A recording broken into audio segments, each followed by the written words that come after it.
Today we are going to start the second lesson from Flamingo.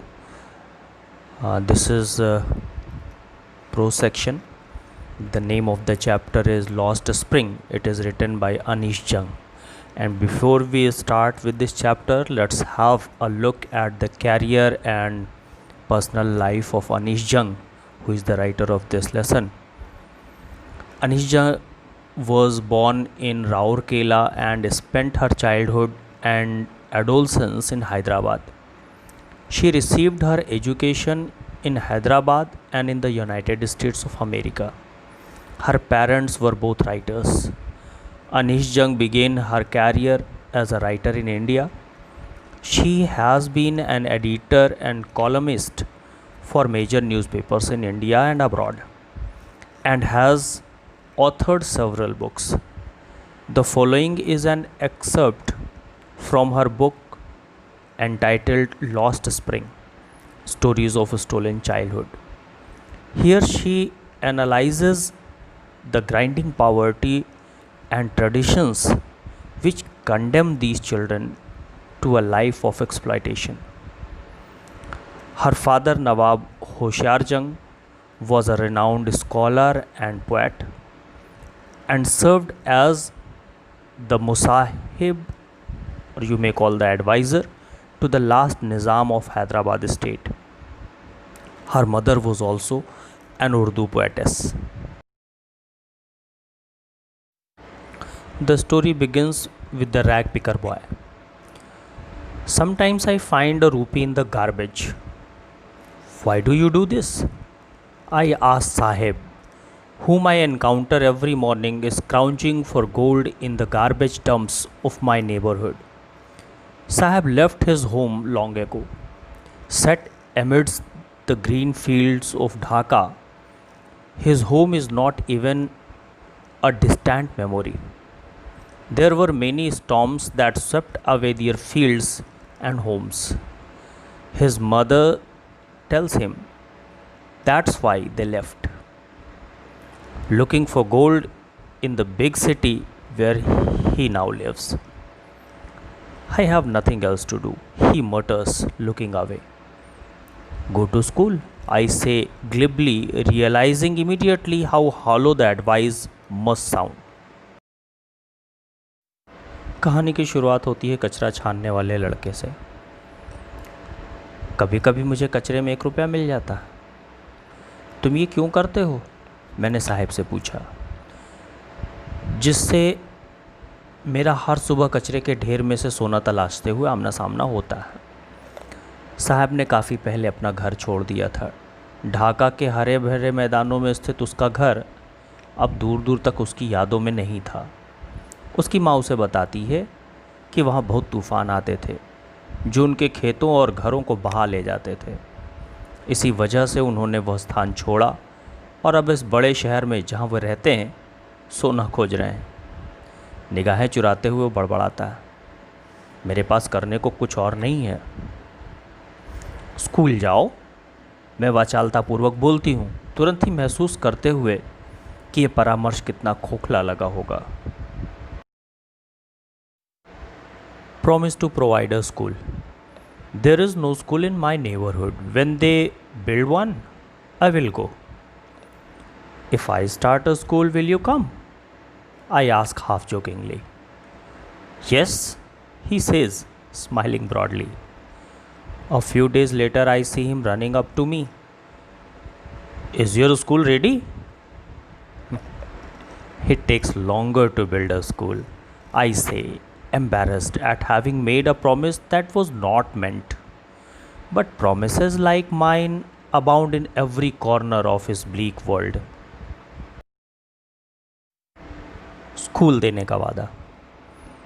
मेरे घर के पास कोई स्कूल नहीं है। जब वो बनाएंगे तो मैं जाऊंगा। अगर मैं स्कूल खोल दूं तो तुम आओगे? मैंने थोड़े मजाक में पूछा। हाँ, वो एक बड़ी सी मुस्कान के साथ कहता है। कुछ दिनों के बाद मैं उसे अपनी ओर भाग कर आते हुए देखती हूँ। क्या आपका स्कूल बन गया? ऐसा वादा जिसे पूरा करने का संकल्प भी नहीं था, करने पर परेशान होते हुए मैं कहती हूँ, स्कूल बनने में काफ़ी वक्त लगता है, लेकिन मेरे जैसे वादे उसकी बेरंग दुनिया में भरे पड़े थे।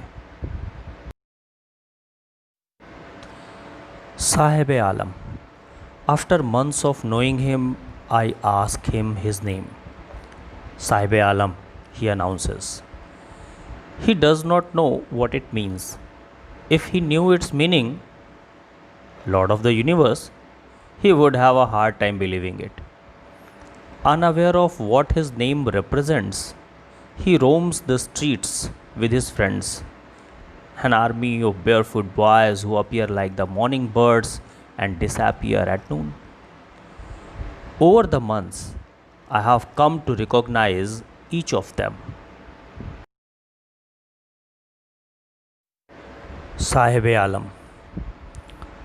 कई महीने से उसे जानने के बाद मैं उसका नाम पूछती हूँ, वो बताता है साहिब आलम। वो नहीं जानता कि इसका अर्थ क्या है। अगर उसे पता होता कि इसका अर्थ है कायनात का मालिक, तो उसे विश्वास करने में काफ़ी मुश्किल हो जाती। अपने नाम के अर्थ से अनजान वो अपने दोस्तों के साथ गलियों में घूमता रहता है। ये नंगे पांव वाले बच्चों की एक ऐसी फ़ौज है जो भोर के पक्षियों की तरह प्रकट होते हैं और दोपहर तक गायब हो जाते हैं। कुछ महीनों में मैं उनमें से हर एक को पहचानने लगी हूँ। A perpetual state of poverty. Why aren't you wearing chappals? I ask one. My mother did not bring them down from the shelf. He answers simply. Even if she did, he will throw them off, adds another, who is wearing shoes that do not match. When I comment on it, he shuffles his feet and says nothing. I want shoes, says a third boy, who has never owned a pair all his life. Traveling across the country, I have seen children walking barefoot in cities or village roads. It is not lack of money, but a tradition to stay barefoot, is one explanation. I wonder if this is only an excuse to explain away perpetual state of poverty.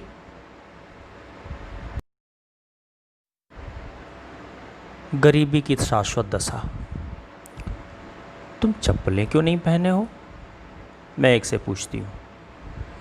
मेरी माँ उन्हें अटारी से उतारती नहीं, सरल सा जवाब देता। अगर वो उससे दे भी दे तो वो उन्हें फेंक देता। दूसरा बच्चा जिसने दो भिन्न जूते पहने हैं बात को जोड़ता है। जब मैं उन भिन्न जूतों पर टिप्पणी करती हूँ तो वो अपने पैर आगे पीछे करता है, लेकिन कुछ कहता नहीं है। मुझे जूते चाहिए, एक तीसरा लड़का कहता, जिसके पास जीवन में कभी अपने जूते नहीं थे।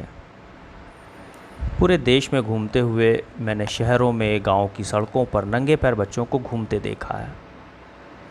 इसका एक स्पष्टीकरण ये हो सकता है कि ऐसा पैसे की कमी से नहीं होता, बल्कि नंगे पैर रहने की परंपरा के कारण है। मैं सोचती हूँ कि क्या ये शाश्वत चली आ रही गरीबी को उचित ठहराने का केवल एक बहाना है। Story of a priest's son. I remember a story of a man from UDP once told me. As a young boy, he would go to school past an old temple where his father was a priest. He would stop briefly at the temple and pray for a pair of shoes. 30 years later, I visited his town and the temple, which was now drowned in an air of desolation. In the backyard where lived the new priest, there were red and white plastic chairs. A young boy dressed in a grey uniform, wearing socks and shoes, arrived panting and threw his school bag on a folding bed.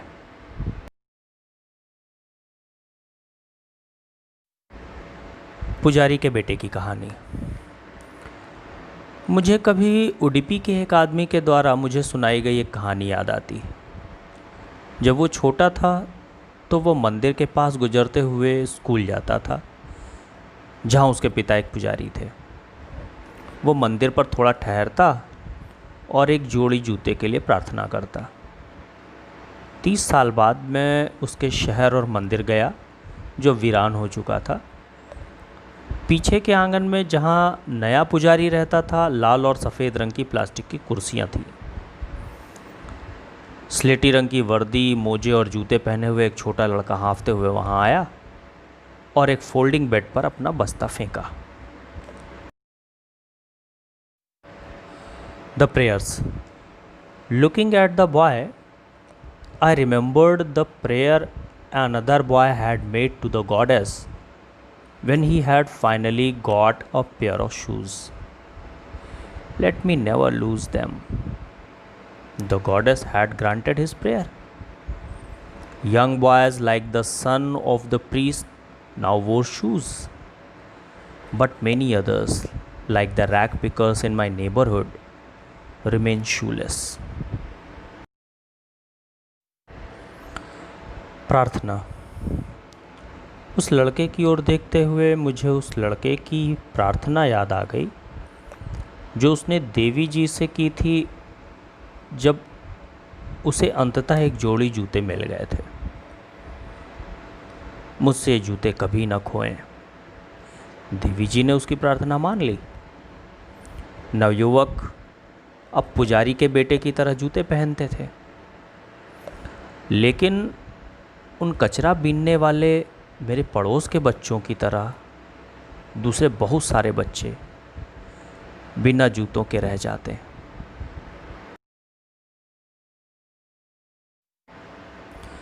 The slums of Seemapuri. My acquaintance with the barefoot rag pickers leads me to Simapuri, a place on the periphery of Delhi, yet miles away from it metaphorically. Those who live here are squatters who came from Bangladesh back in 1971. Saheb's family is among them. Simapuri was then a wilderness. It still is, but it is no longer empty. In structures of mud with roofs of tin and tarpaulin, divide of sewage, drainage or running water, live 10,000 rag pickers. Seemapuri की झुग्गियाँ। नंगे पैर कचरा बीनने वाले बच्चों से मेरी जान पहचान मुझे सीमापुरी ले आती। यह स्थान दिल्ली की परिधि पर होकर भी लाक्षणिक रूप से दिल्ली से मीलों दूर है। जो यहाँ रहते हैं वे अतिक्रमणकारी हैं जो सन 1971 में बांग्लादेश से वापस आए थे। साहब का परिवार उन्हीं में से एक है। उस समय सीमापुरी एक वीरान जगह थी, अभी भी है, लेकिन अब निर्जन नहीं है।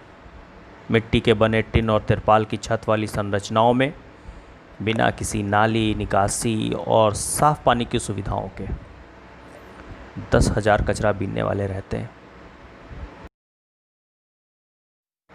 Illegal inhabitants. They have lived here for more than 30 years without an identity, without permits, but with ration cards that get their names on voters' lists and enable them to buy grain. Food is more important for survival than an identity. If at the end of the day we can feed our families and go to bed without an aching stomach, we would rather live here than in the fields that gave us no grain. Say a group of women in tattered saris, when I ask them why they left their beautiful land of green fields and rivers. Wherever they find food, they pitch their tents that become transient homes. अवैध निवासी। वे यहाँ 30 साल से भी ज़्यादा वक्त से बिना किसी पहचान पत्र या आज्ञा पत्र के, लेकिन राशन कार्ड के साथ रह रहे हैं, जिसके कारण उनका नाम वोटर लिस्ट में है और जिसकी मदद से अनाज खरीद सकते हैं। जीवन के लिए पहचान से अधिक भोजन की ज़रूरत होती है। अगर दिन ढले हम अपने परिवार को भोजन खिला सकें और भूख से पीड़ित पेट के बिना बिस्तर पर जा सकें, तो हम उन खेतों की बजाय जो हमें अन्न नहीं देते थे, यहाँ रहना पसंद करेंगे। जर्जर साड़ियाँ पहने हुए औरतों के एक समूह ने मुझे बताया, जब मैं उनसे पूछती हूँ कि उन्होंने अपने हरे भरे खेतों और नदियों वाली खूबसूरत ज़मीन क्यों छोड़ दी। जहाँ भी उन्हें भोजन मिलता है वहीं टेंट लगा लेते हैं, क्योंकि वे खाना बदोश होते हैं।